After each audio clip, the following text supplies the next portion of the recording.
Gammons are up and down the length of England typing all caps posts to Facebook and Twitter, probably MySpace, given the lack of clue that many of them appear to show, about the war on Easter.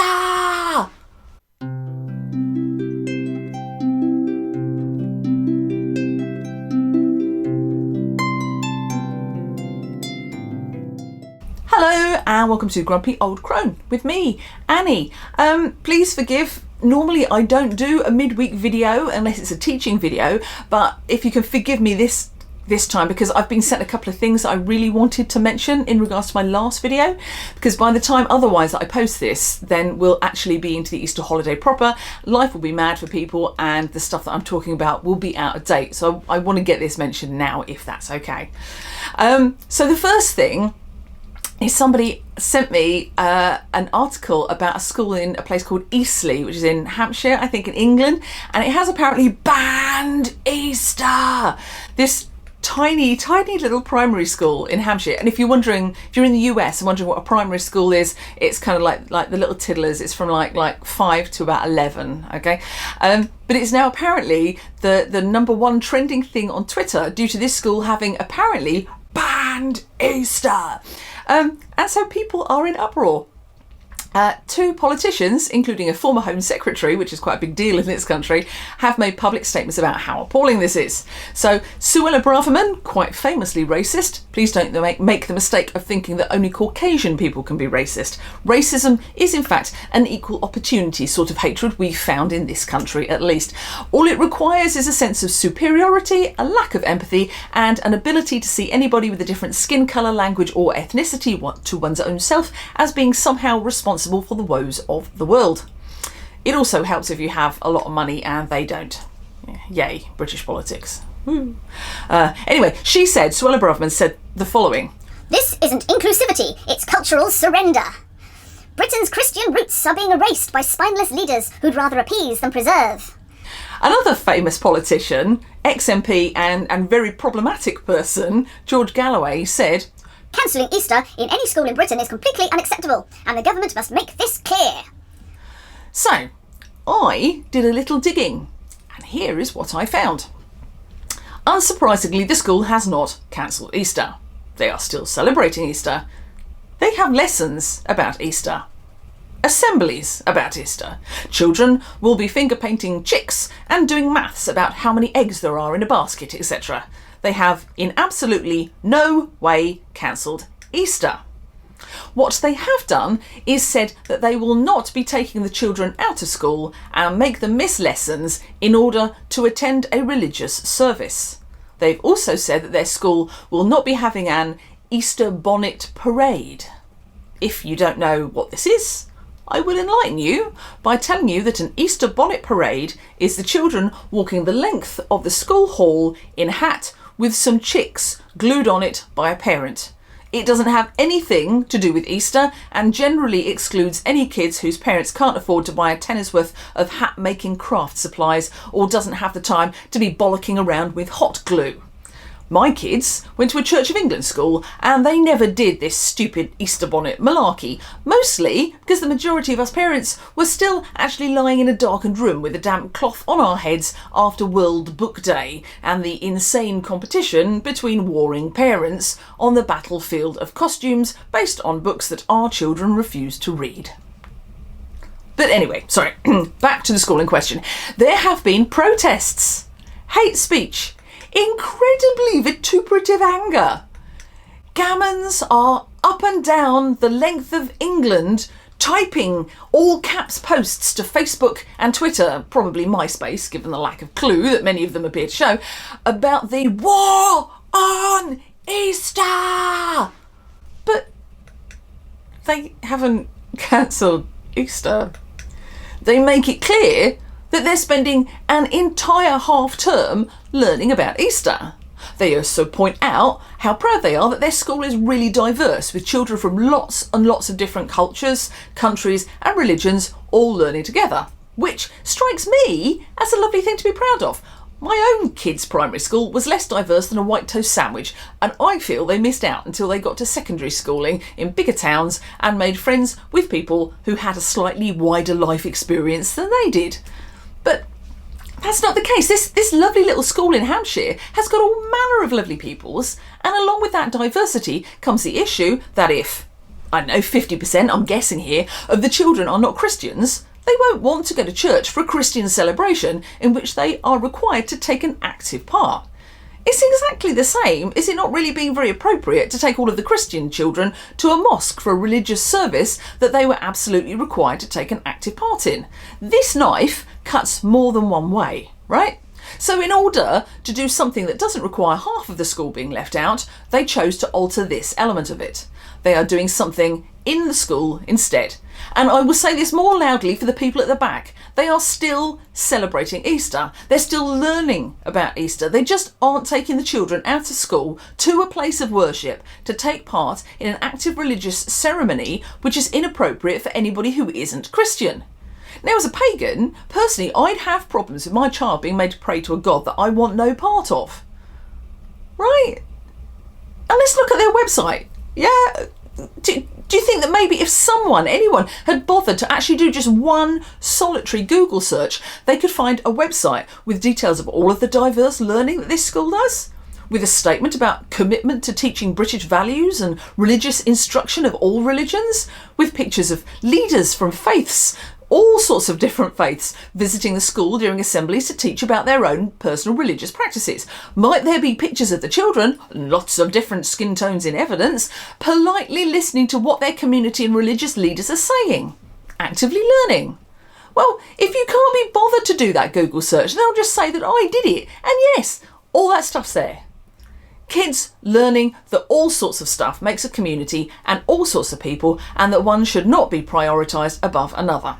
And personally, I think this is exactly the sort of thing that is needed in schools these days. But I am, as has been noted by people before, a bit of a lefty loony. And maybe, just maybe, the Easter bonnet parade has been cancelled because not everyone can afford to take part in it. By doing another activity that can be funded in school and costs less, they're opening up opportunities for all children to take part in it. And really, what does wearing an Easter-themed hat for 20 minutes have to do with the death and resurrection of a Messiah? Can any of them tell me what the religious significance of a hat with chicks and bunnies hot glued onto it is? Anyone? Anyone? Bueller? So, what we're coming down to here is that one school decided to teach about Easter in exactly the same way that they always have done, but they've made it easier for children on low incomes to take part and decided to keep the celebrations in school instead of going to an active religious service that wasn't appropriate for a significant number of their pupils. And because of this, Christians are losing their absolute shit. And this is ridiculous. We live in a society in which the poorest people are struggling to pay rent and eat at the same time.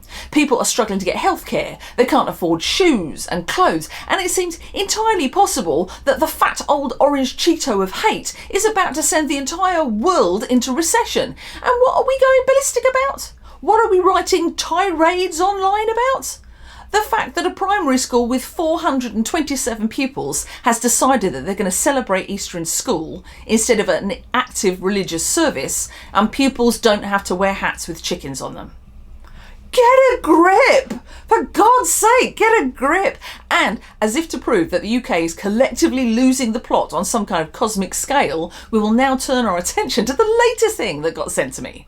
The fact that the conservation charity English Heritage is handing out a booklet that teaches children about Eostre rather than Easter. Now, we're already, in my opinion, on slightly shaky ground here, because the two major English conservation charities are the National Trust and English Heritage. Both tend to be supported by people who like visiting castle ruins and stately homes on their weekends.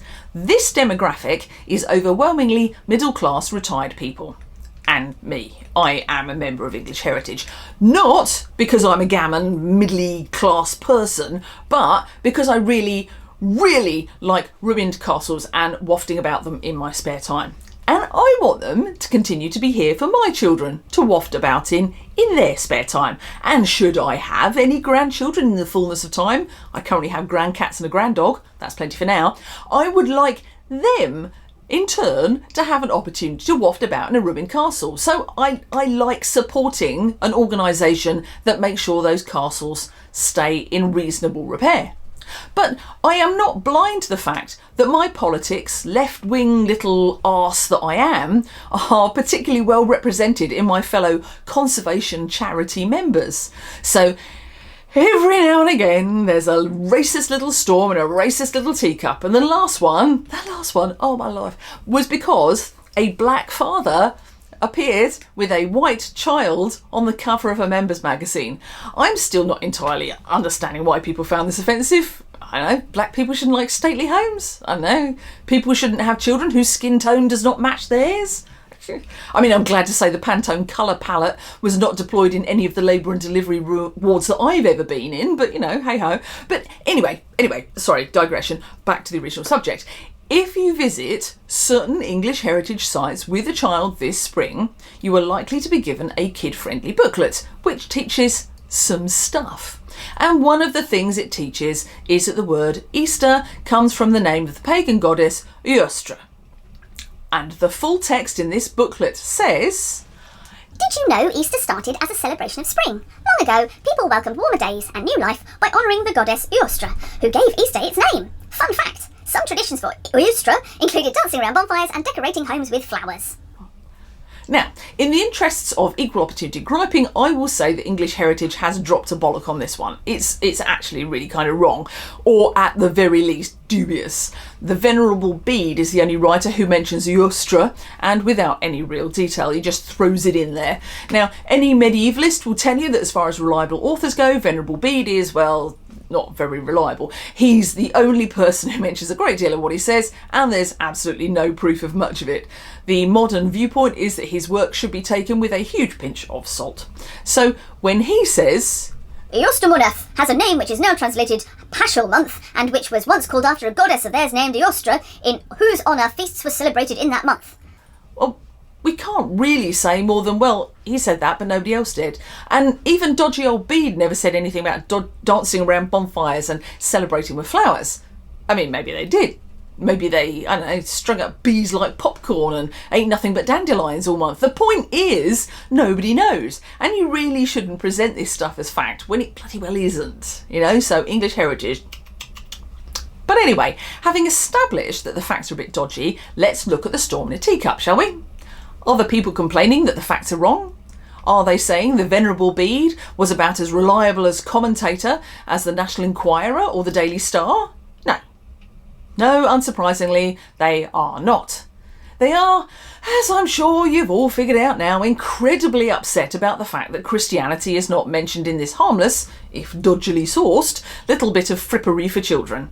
It doesn't mention that Easter started as the Christian commemoration of the death and resurrection of Yahboy Jesus. That's what they're angry about. And who went to the Telegraph? Of course it was the Telegraph. Always the Telegraph when it comes to misplaced right-wing outrage about this. Well, it was Phil, who didn't want his last name mentioned. Phil is apparently a school governor of a Catholic primary school. A Catholic. Yep. Could we have guessed that? I think we could. Anyway, however, could we possibly have guessed that this wasn't gaudy enough for you, Phil? I dare say a bit of graphic religious-based torture would have made it much more appropriate for you and your small son who were visiting, eh? And then the article brings out the big guns to seal the fate of the lefty castle preservers, English heritage. They have a quote from Giles Udy, who they say is a historian of Soviet oppression. And he says, Time and time again, I am reminded these days of what it must have been like to be a practicing Christian in countries under the militant atheism of post-war Soviet occupation, determined to extinguish what it saw as a rival and threat to its own religious dogma. So, let's break this down. First off, I googled Giles Udy, and there appear to be two versions of him, interestingly. One is from Wikipedia, and the other is from his personal website. Both are the same Giles Udy, but let's just say that he's polished the turd on his own website, rather. He is a historian in the same way that I'm a top-tier television presenter.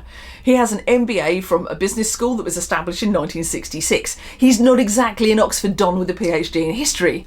He's also a member of an institute devoted to studying religion in communist countries. Now, I find this slightly darkly ironic because the institute is actually based in Waco, Texas. But, maybe that's just me and my somewhat black sense of humour. I don't know, maybe. Anyway, his big thing seems to be trying to blame the British Labour Party for the Gulag system and Stalinist massacres in Russia, which, it seems a bit mean, rather a reach and a bit unfair, because while I'm unlikely enough to ever be bored enough to read any of this stuff, I just hope that he's got a point beyond they stink and I don't like them. He would appear to liken the fact that English heritage does not mention the passion and resurrection of Christ in a booklet directing children how to hunt for chocolate eggs to the violent suppression and destruction of an entire belief system under an oppressive dictatorship. Seems a little bit harsh for the kiddies, I think, Giles. But then there's his somewhat dubious claim of Soviet religious dogma. There wasn't any. Surely that's kind of the point, right? Surely this historian would be aware of one of the most famous quotes about religion of all time. Religion is the opium of the masses. The full quote is much more beautiful and gives context. I recommend looking it up. But the point is, there was no state-sanctioned Soviet religious dogma. His statement is absolutely incorrect, and that's a heck of a mistake for someone who claims to be a historian of exactly this period and social condition. He's obviously a Christian of the pulpit-pounding variety, and this colours everything. But even if we accept everything he said, and imagine that his experience of travelling a bit outweighs a rigorous academic career, and ignore how many articles he's written stuffed with ridiculous hyperbole, can we just look at the fact that he felt the need to comment about a children's pamphlet giving direction for a chocolate egg hunt? Really?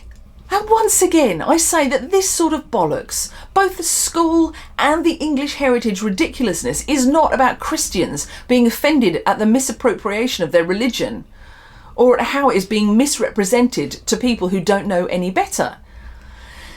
It is about the sort of Christian who is not content with having everything. They want us to have nothing, and they will not stop until that is what we are left with. So what do? Well, I think we just continue to exist. We continue to live with joy and love. We continue to hold hands with our spiritual siblings, whatever religion, that preach love and acceptance. The bigots can take a lot, but they can't take our hearts, and they can only take away our experience of the divine if we let them. And we pagans are used to making something beautiful out of nothing, and that's what we need to continue to do. Now, I'm aware that this video is veering off the pagan path into politics, but sometimes religion and politics are so entwined that you can't separate them. I apologise to those who are looking for something a little bit more light-hearted, but thank you to those who stuck around and listened to me ranting once again about something that really, in the overall scheme of things, probably doesn't matter to the majority of you. I promise I'll be back to normal next week. Oh, and as a tiny little positive bit, I thought that none of my tomatoes had germinated, and I was so sad. But at least 3 of them went boing last night, probably because they heard me saying I had bought more seed. Ho-hum. Anyway, that now means that I have chard, beans and tomatoes, and a pumpkin. A pumpkin went this morning as well, so hurrah. I haven't had anything from my courgettes, so failing anything happening there, I'll replant those. The new seed just arrived, and it'll all be fine, won't it? Happy spring! If you'd like something positive, I will say I've got a lovely new fishtail selenite obelisk point for the top of my tarot desk. And I got it at Rock and Gem Show, and that made me really happy. So there we go. That's a positive bit. I didn't even sing for you. Sorry about that. Anyway, I'll leave you go. I do have a plan for my next video, which might come out a little bit later. I'm not sure on timings because we've got visitors this weekend, as a lot of you will have, I'm sure. And we'll see how it goes. But yeah, I hope you have a nice bank holiday, Easter, well, it won't be Ostra, that's been and gone. But, you know, have a nice time, whatever it is you're doing this weekend. Bye!